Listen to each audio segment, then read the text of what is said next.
everybody, and welcome along to another of the Victory Wrap Sports Podcast. It's Rick, RJ, Jullienne. And Dale, the coach, Eggleton. And once again, we're having a look at an amazing sports person that's done so much in their respective sport. Before we get to that, a quick wrap for our sponsors.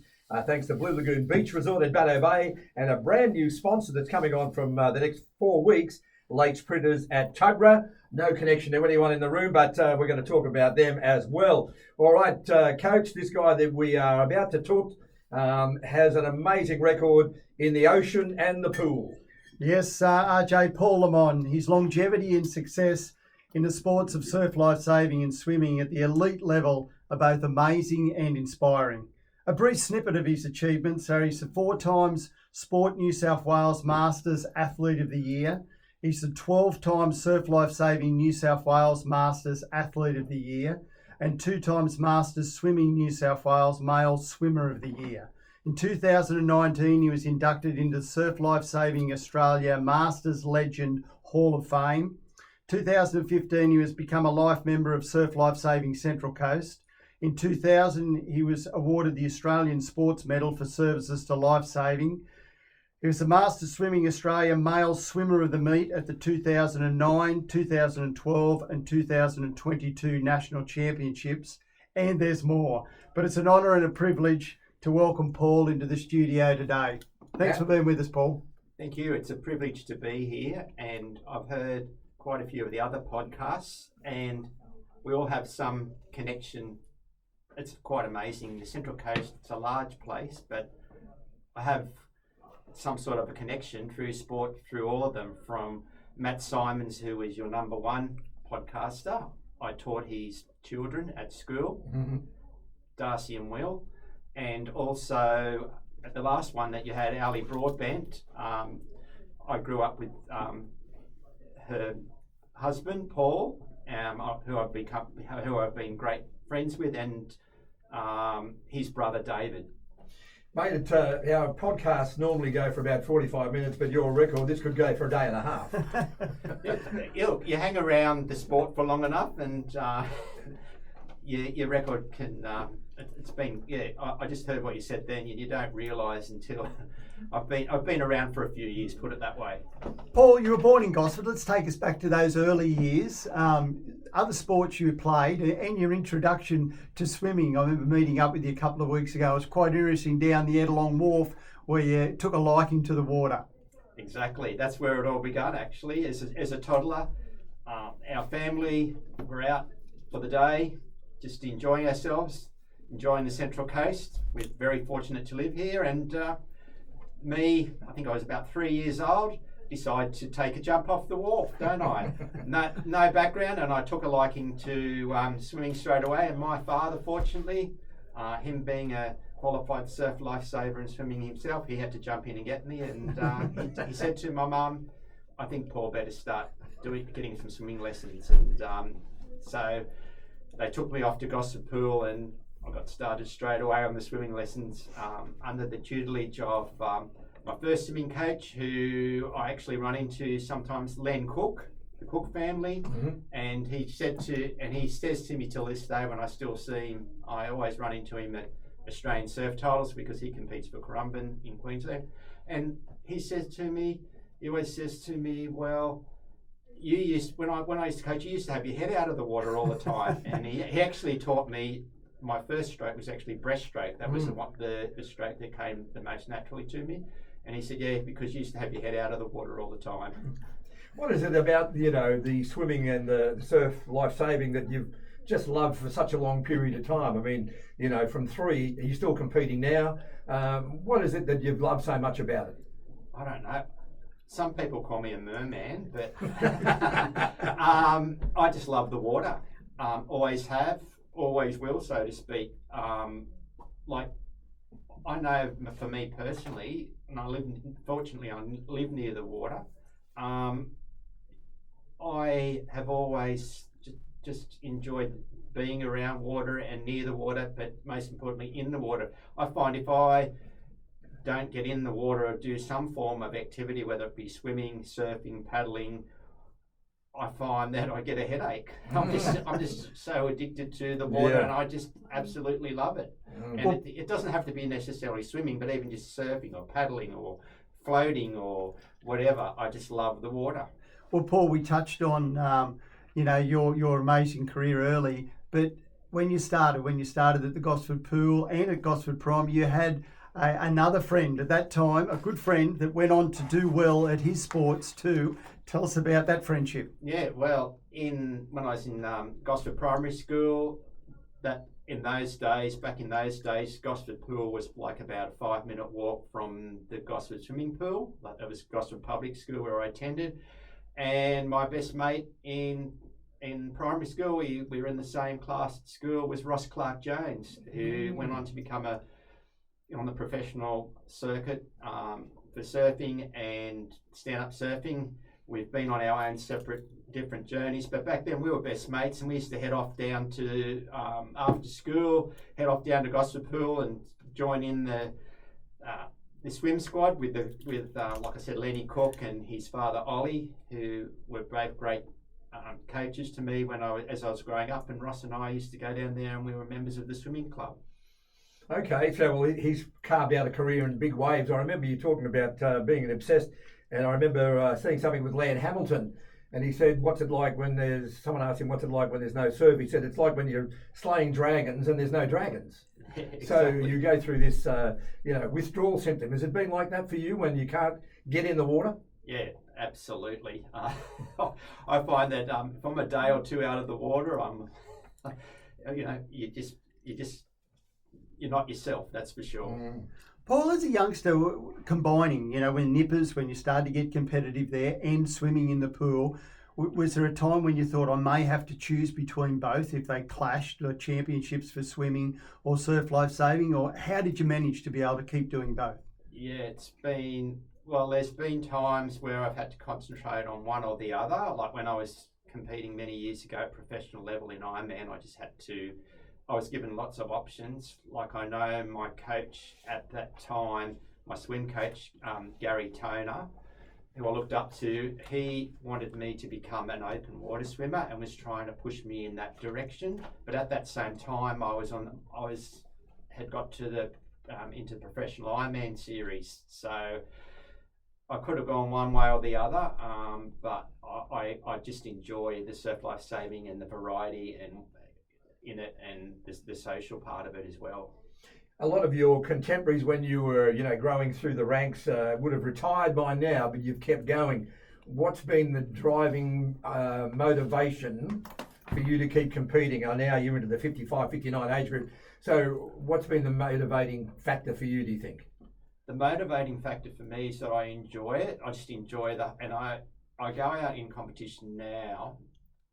And I am a competitive person. That's just my natural instinct. However, it doesn't mean as much to me. I don't get too concerned about the results as much now as what I used to, because I've got so much respect for the sport. Like surf life saving, particularly, the fittest and the fastest person doesn't always necessarily win the races. And as I become more experienced, and we do as surf lifesavers, we respect the ocean, you respect the results a lot more, and you're not necessarily going to win all the time, and it's not about that. It's about you can reflect a lot more on it as you get older, and I do reflect on a lot more, and I'm just very blessed and grateful that I can just be out there for my own general health and wellness and fitness, and just participating and getting the most out of everything that you can. Paul, you touched on the Uncle Toby's and the Kellogg's Nutrigrain Professional Ironman Series. What was that like being involved? Because I know there was a divide at the time between surf life saving and a bit like World Series cricket and the golf now with the Live Tour. What was that like having to keep that balance, because you wanted to be involved with the surf life saving, but you still wanted to pursue that, competing against the best surf lifers like Guy Leach and Craig Riddington and Trevor Hendy and the like? Yeah, they were all in the series the year I did it, 92, 93. In fact, that year Riddo had a blood clot in his shoulder. It was just amazing competing. Like, they were all the guys who I used to look up to. the first Ironman that I really looked up to was, who actually was a commentator, was John Holt. When I saw him when I first got into Nippers, he won the Australian Ironman. I thought, wow, I want to be an Ironman one day. And then it became bigger and better. Like someone else I idolised too was Grant Kenny when he won the junior and senior Ironman. And also, I must note, Grant Kenny is still competing in Masters, and I was fortunate to compete against him a few years ago in Perth. Oh. And when I move up into the 60s, I think he's 64, then I'll get to compete against him now. We don't get too concerned about it, but it's just amazing competing against someone of that status, and he's still a household name until this day, basically. So it's just amazing, and I've been blessed to, I just enjoy competing against him. But in saying that, I'll just say this: Paul Broadbent and I, who we had Ali, his wife, on recently on the podcast. Paul and I went up and did in the middle of the school holidays in October. It was only a last minute thing. We decided to go up, and we had an opportunity to do the Uncle Toby's trial. Oh, yeah. Back in 1992. It was actually October 1992. And so we go up there, we line up, we're not sure. And they were taking the top 10 through in the field, and somehow I managed to come through and come fifth in the trial, and all of a sudden I'm in the Uncle Toby's. Yeah. And then a week or two later I'm getting all these contract opportunities with Kellogg's Nutrigrain. They're knocking on my door saying, hey, come and join us.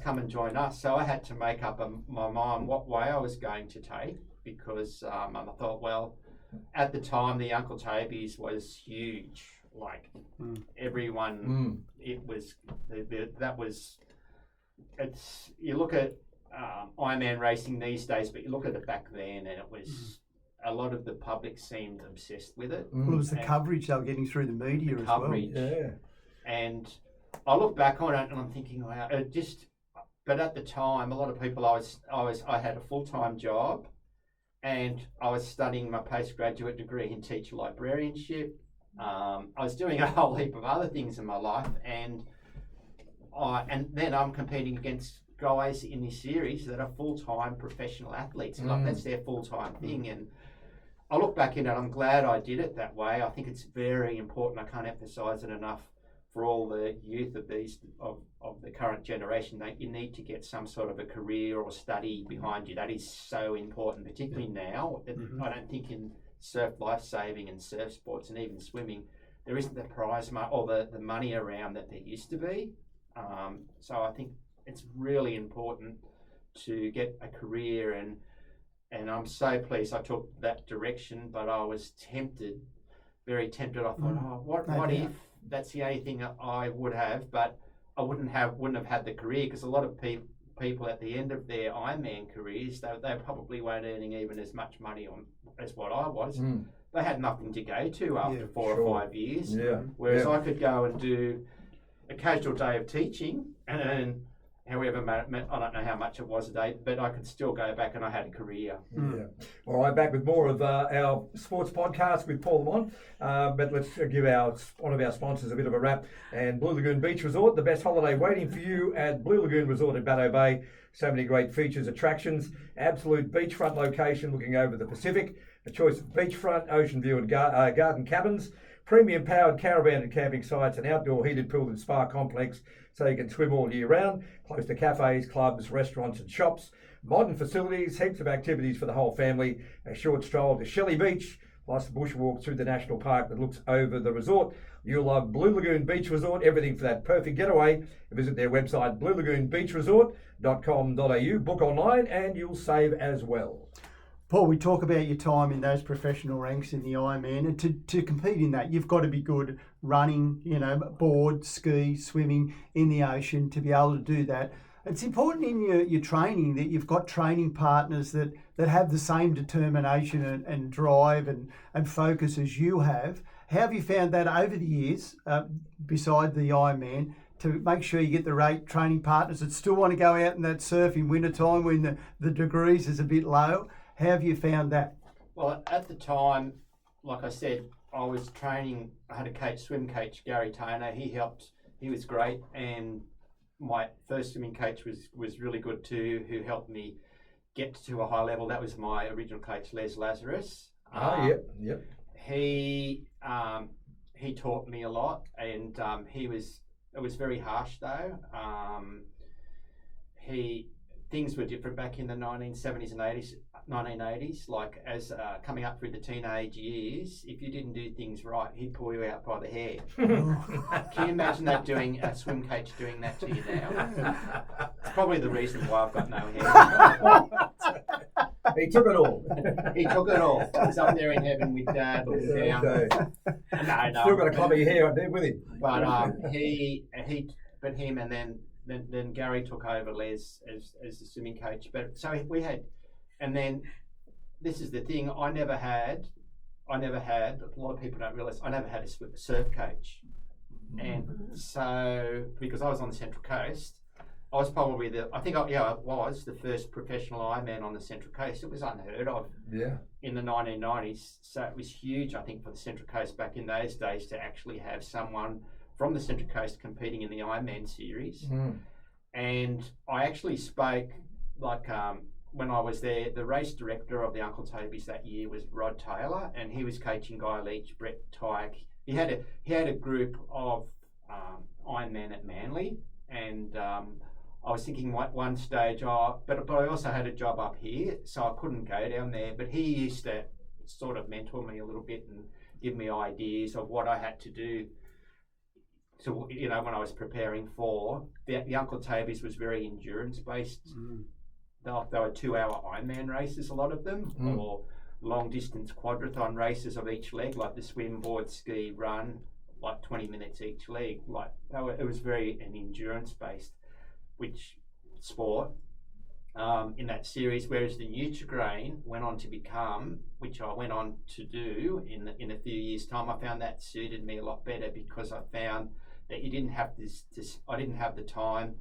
I used to make a lot of my training more high intensity because I didn't have the hours of the full-time athletes to train. So I'd be training for the shorter courses, which were like the 10 to 12 minute races in the Nutrigrain Surf League, the National Surf League, where I became a member of the Adelaide Edge in 95 and 96, and I had a little bit of success there as well, and was happy with how things went there. But my training changed a lot to the shorter, which allowed me to manage my body a lot better because it became too much for me trying to balance everything. I was burning both ends of the candle, and it all caught up with me. You think at that age you're invincible, but from I think it was about from 94 to 95, in that year between when I did the Uncle Toby's and when I was in the National Surf League, I had a bout of glandular fever, and it all caught up with me because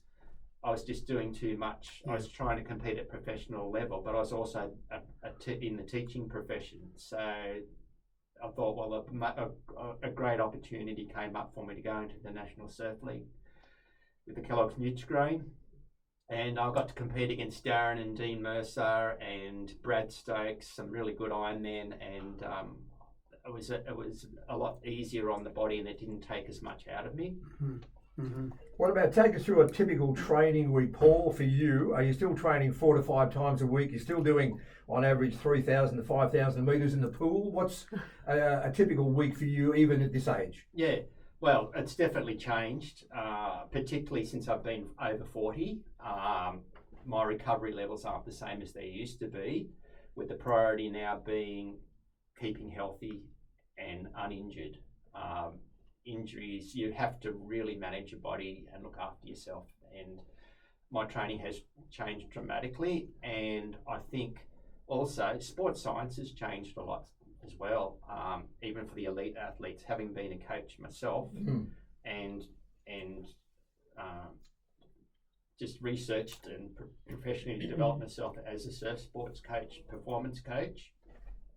I'm aware of how the bodies react, and it comes up it's coming up now, particularly with a lot of swimmers at national and international level. we were way overtrained, and I still think now a lot of surf sports athletes are overtrained, Mm-hmm. and I've learnt less is better. Yeah. Okay. So Sorry, you're only doing 2,000 metres now, mate. yeah, probably. Well, I actually just be consistent, and if I'm not getting injured and I'm well, I know I'm still reasonably healthy and fit, I'm doing okay. But so say a lot of Ironman would be doing 2 to 3 sessions a day. Now I'm lucky. I try and fit in 1 session a day, and it's not always generally. It's just about getting wet or turning my arms over and that sort of thing. Mind you still need to do a bit of high intensity work as well, but that might only happen once or twice a week. Which, talking to a lot of the, I went to this performance coaching course at the AIS in Canberra back in, I think it was around 2009, when I was studying to become a performance coach, and a lot of the sports scientists, like who at the time were with coaching Olympic athletes, they said that an athlete shouldn't be doing much more than two high intensity sessions a week, because your body just you need that recovery time, and then the other sessions just keep it at a like what's known as the zone 2 level, keeping it at like a between like 60 to 70% heart rate, just turning it over like I do a lot of the time, and then I might turn it up occasionally, but you find the next day you're pretty worn out. And I still to this day think that many surf sports athletes are overtrained. And another thing too, in the pool, something like one who's proved that, and he's training for a totally different event, is Cameron McAvoy. Yeah. He's made a lot of the swimming coaches question, he's really showing where swimming coaches need to go, particularly when they're coaching sprinters. Yeah. Like he's doing, listen to this, I think he'll only do 350 metres in a session, but all at high intensity, like at his race pace. And if he knows he's not going at race pace, he shortens the distance. Like he might go from 30 metres down to 20 metres. And it's really good having him coming in who's so intelligent, and he's ahead of a lot of the international swim coaches at the way his thoughts are. And it's great because it's evolving the sport of swimming. Yeah. Paul, on the competitive side in the surf life saving, you want to peak at branch titles, state titles, national titles, world titles, but sometimes you'll turn up and all that work you've put in will take a back seat because of the size of the surf, the conditions, and that's when the surf skills and the decision making come to the fore. Can you tell us about some occasions where your surf skills and those decision making have come to the fore over the years? Yeah. It was in Perth one year, and one of my current training partners and teammates and great friends, Hayden Smith, and I were in this race in Perth, and we were in the surf race. This was in the restricted surf race, and I think at the time I was over 40, and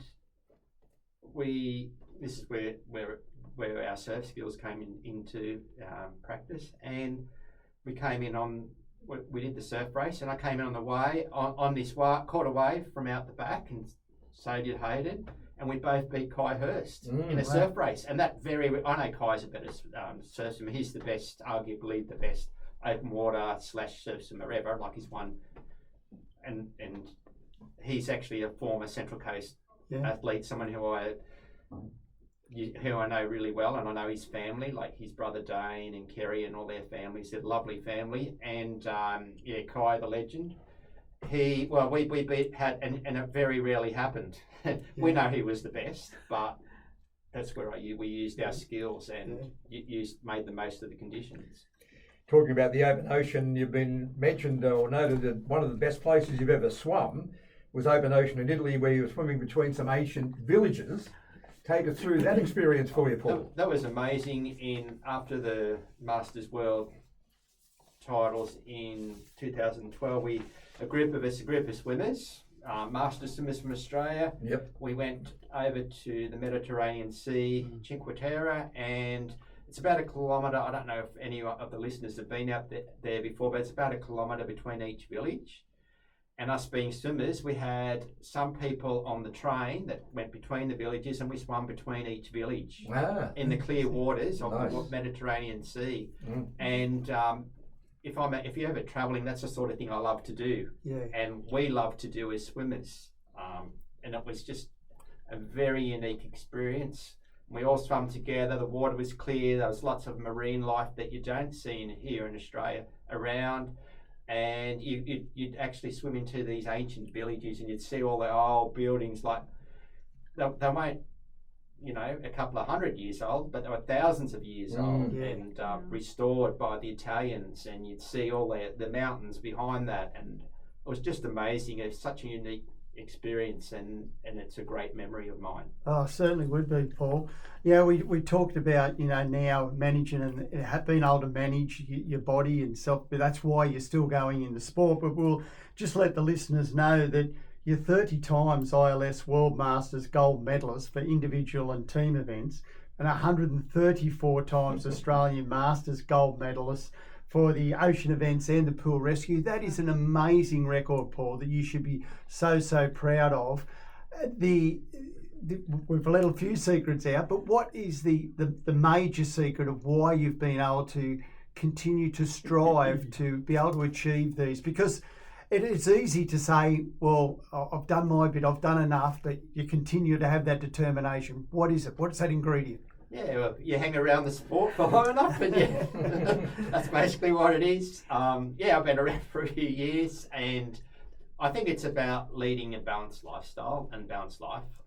I think had I, when I was younger, been a full-time athlete for a few years, I probably wouldn't be doing it now. Mm-hmm.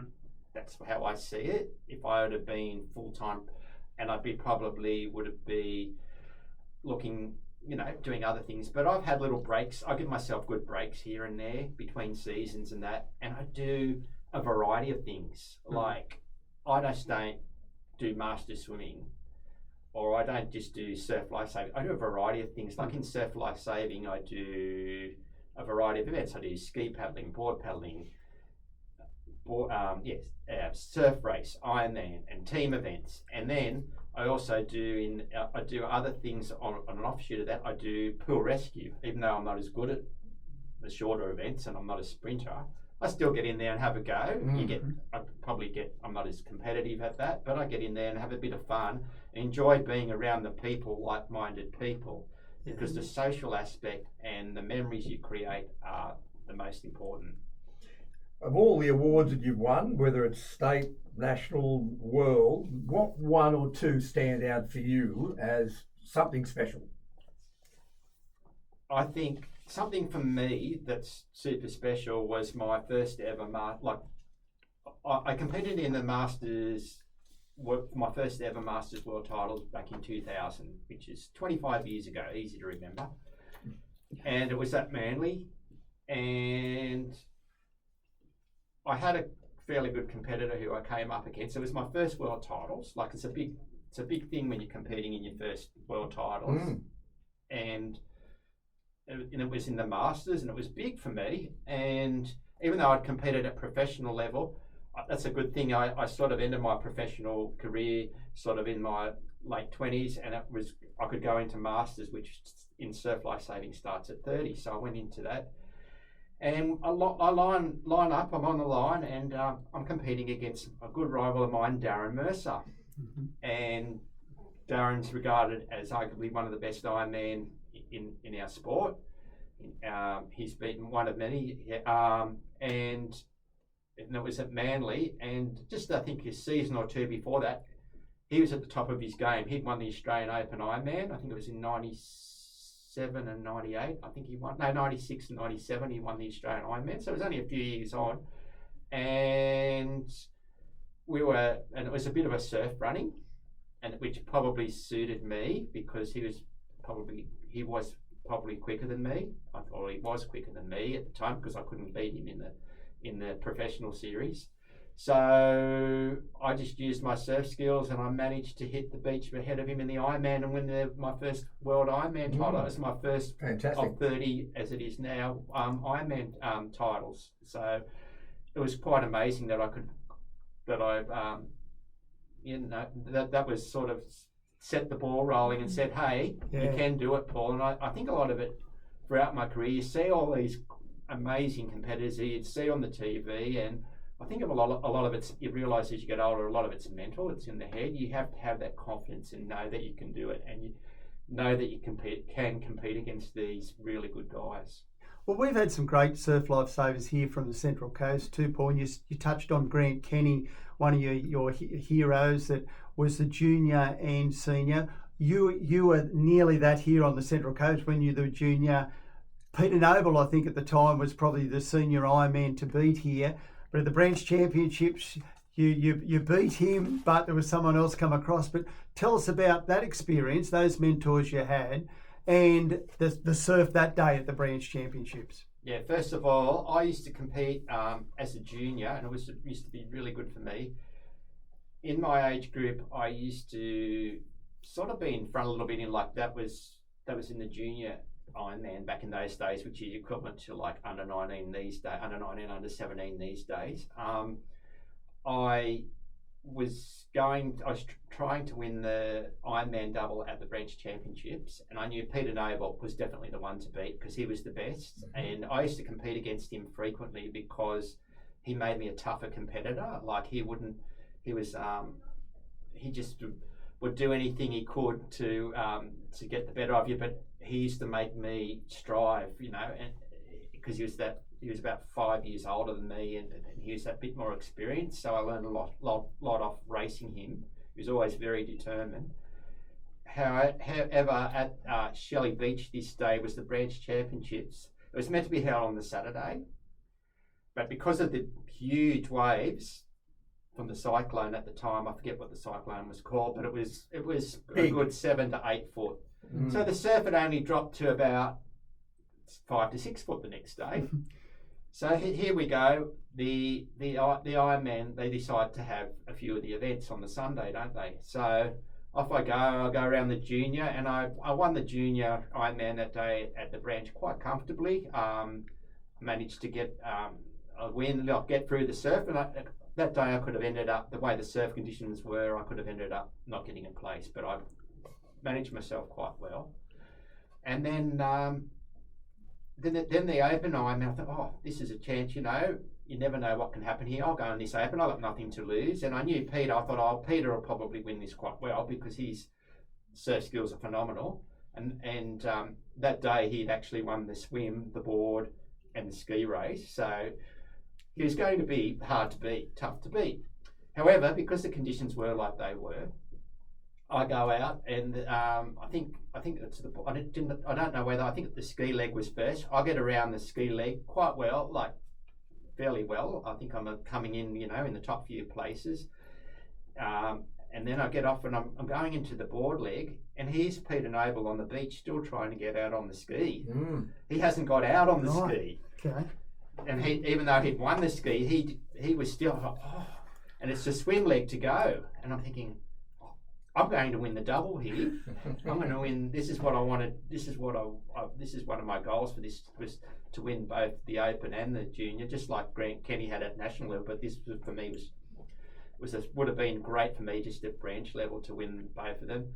And I thought, yeah. And I'm swimming away, and I couldn't find the can, like the can out. Like I was leading. Like you think my strongest leg. And no other swimmer was probably as strong as me besides Peter. And I'm swimming out there and I'm looking for the cam. Swimming out, and all these waves, these sets are coming through, and there's winds and current and everything is going around everywhere.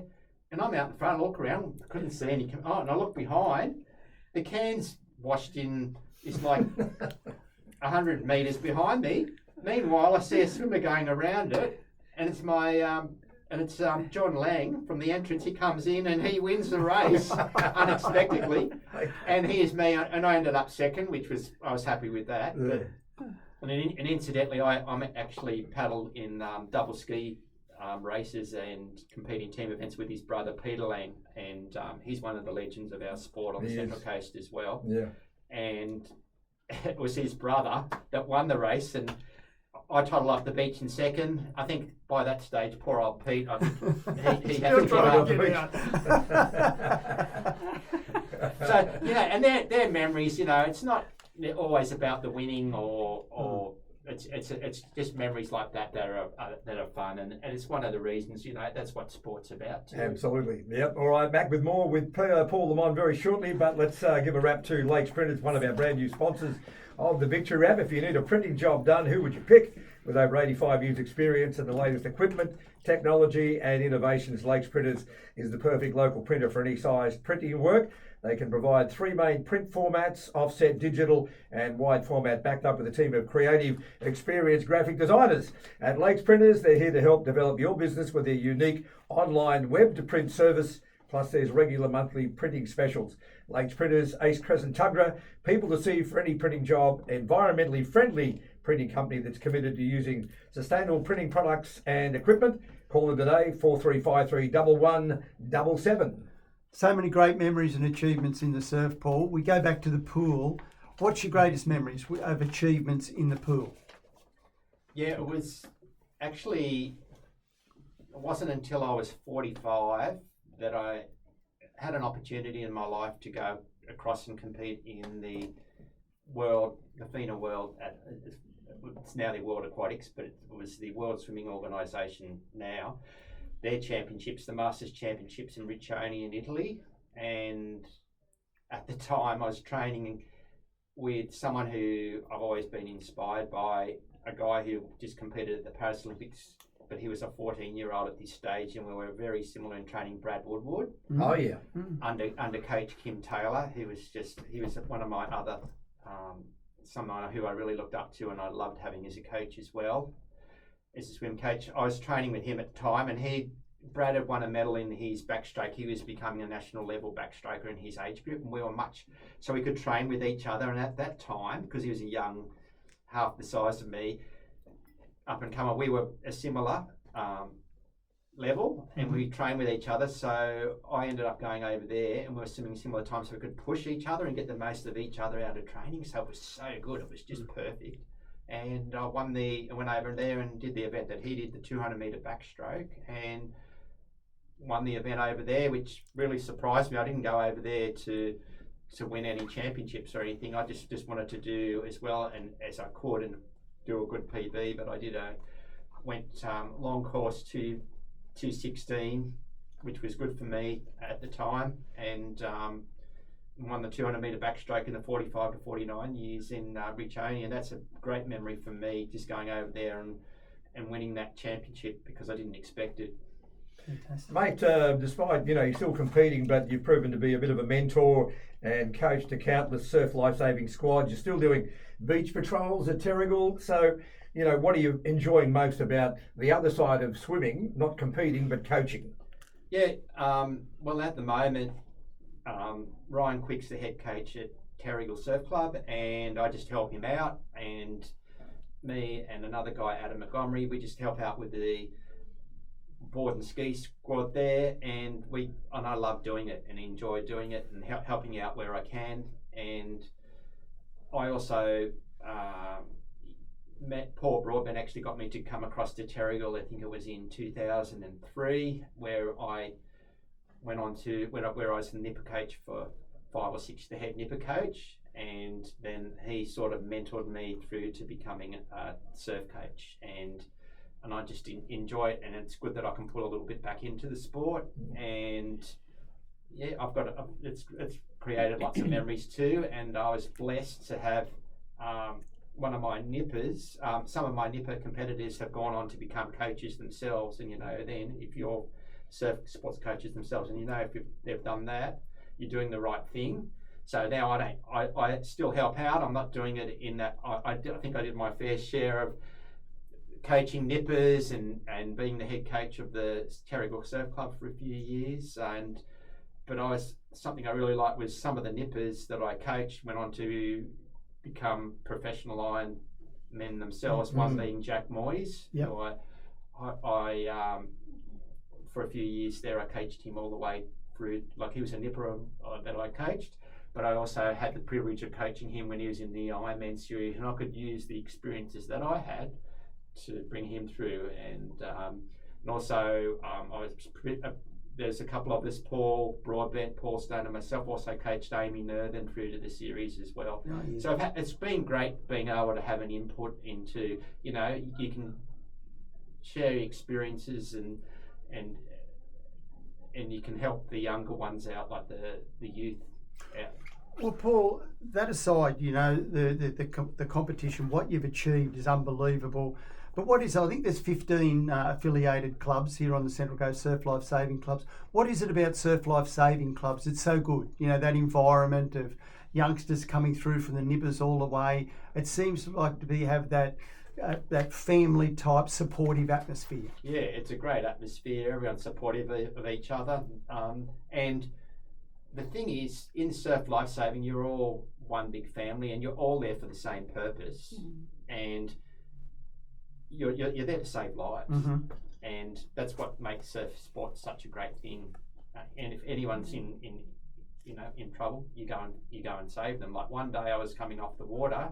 Recently, it was in January, and a Surf Life Saving friend of mine, Jacob Falconer, he's one of the younger guys. He was a lifeguard. He said, Paul, get in the buggy, and we went down the beach, and we ended up doing CPR on this guy, and I was able to use my life-saving skills to I had the confidence that you can do that. It's all these little things, you're saving people's lives, and that's what makes it.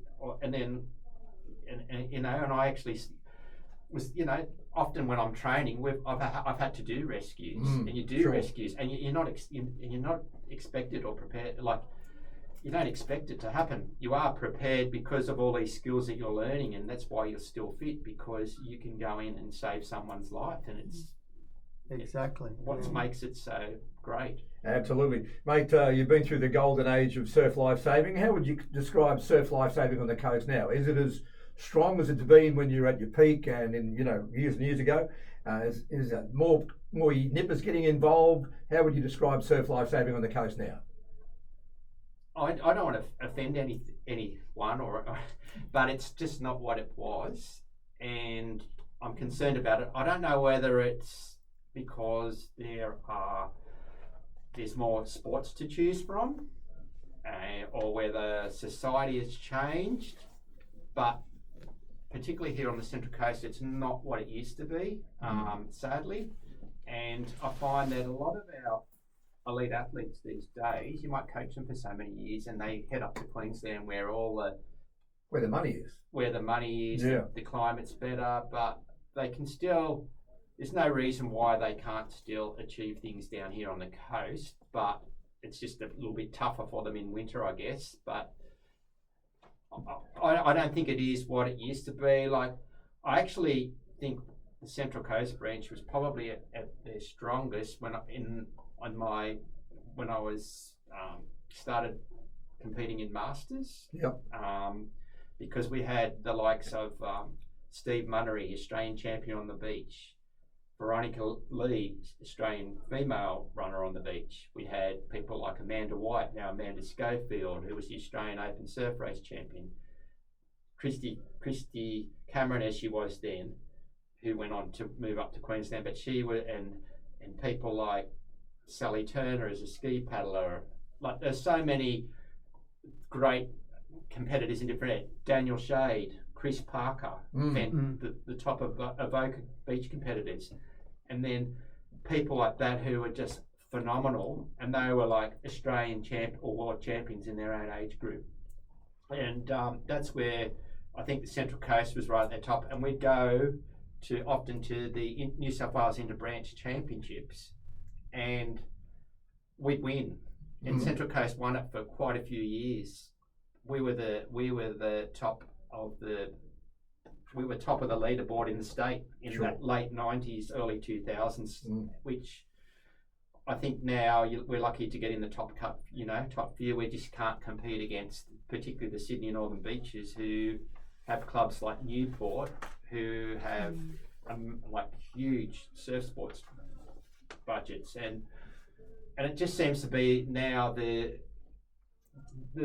clubs. There doesn't seem to be it's just the whole surf sports competition in Australia. It's changed a lot, and it seems to be just a few clubs dominating now, and they seem to be the clubs that have the biggest and best surf sports programs and a lot of money behind it. Like with the mixed tackle relay, very exciting race, but you'll find that it's either Northcliffe, Newport, Alex, or Burleigh Heads wins each time when it comes to that, because they're the clubs with who have huge memberships in their surf sports programs and a lot of funding behind what they do with their coaching programs. And they're exciting to watch, but you sort of know it's one of those clubs. Whereas at one stage you could line up for a tackle, say a normal open tackle and relay final, and if you got an Australian final, it was usually at least 9 or 10 that could possibly win it if there was a bit of a surf running. Yeah. Makes it more exciting. But that's what you want. Yeah. And an example of that was in 1996 when Maroubra in the huge seas unexpectedly, well, they were sort of one of the top teams, but they won the tackle and relay, and I think there was about 3 or 4 teams with I think it was Lura and Cronulla also. They all hit the beach together, and it was exciting. And it's just that landscape's changed a little bit, and I don't know how you'd solve that problem, but I read a great article about you, Paul, recently, and it was a good one. We probably all should reflect on ourselves. It was 4 words to explain yourself. I'd hate to see what RJ wrote for 4 words, but you chose versatile, adventurous, empathetic, and passionate. Best describe yourself. Can you elaborate more on that for us? Yeah, well, I may have mentioned this earlier, but I'm in what I do, I'm not just I just don't do surf sports. Even in surf sports, I'm versatile. I do everything. In the pool, I'm an individual medley swimmer, so I do butterfly, backstroke, breaststroke, free. Like I'm solid on all legs. I'm not saying I'm outstanding in any. Probably backstroke's probably slightly my quickest stroke, but I do a bit of everything. Pool rescue, I'll get in there and have a go and do all the events, even though I mightn't be that good at them. I'll get in and I'll do the mannequin carry, the mannequin tow. I'll do the super lifesaver, which is the Ironman of pool rescue. So I get in and have a go and I can do most things, and I'm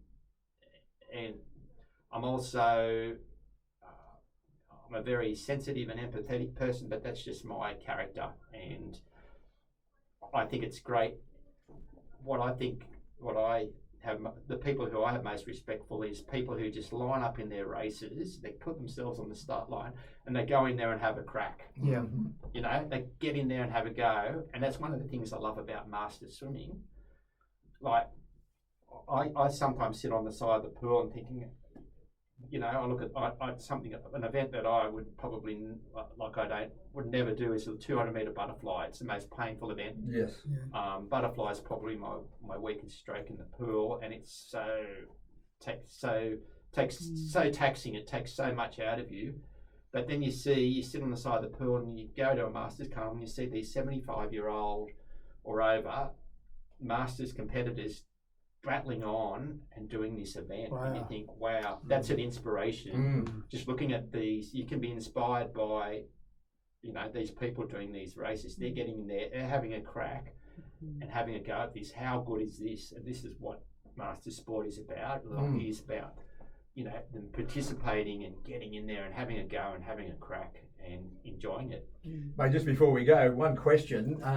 At the peak of your competitive, were you ever approached to join another surf club, or how close were you to maybe joining another club from, Terrigal, Avoca, one of those, outside the coast? Yeah, I have been approached before. I won't go into it, but I was approached by a few Queensland clubs, and but How close did you get? Pardon? How close did you get to going? It was a pretty easy decision to make, because I was lucky because I specialised in what I did for teaching. Like, even though it was really hard at the time, I actually had managed to get a permanent job on the Central Coast, which was scarce as hen's teeth back in those days. And I thought, no, I'm going to stay on the coast. I've got a good job. The career is my focus. This is where my future is. This is where I'm going to make, it's setting up your career, and that's the most important thing. I wasn't ever going to make money out of Ironman racing or surf sports, that's for sure. Paul, you talk to anyone involved in surf life saving or sport on the Central Coast, and you're held in the highest esteem for what you've achieved, the person you are. What's the one piece of advice you'd give a youngster that came to you that was starting out their career in, whether it's been in the pool or in surf life saving? What's that one piece of advice you'd give them? Listen to your coach, not your parents. Very good. Because there's too much, that's something you see year after year, where the parents live through their children. In any sport, that happens. And I see so many talented surf sports competitors and swimmers, and I even see it as a school teacher. You see the parents that are like pushing their children.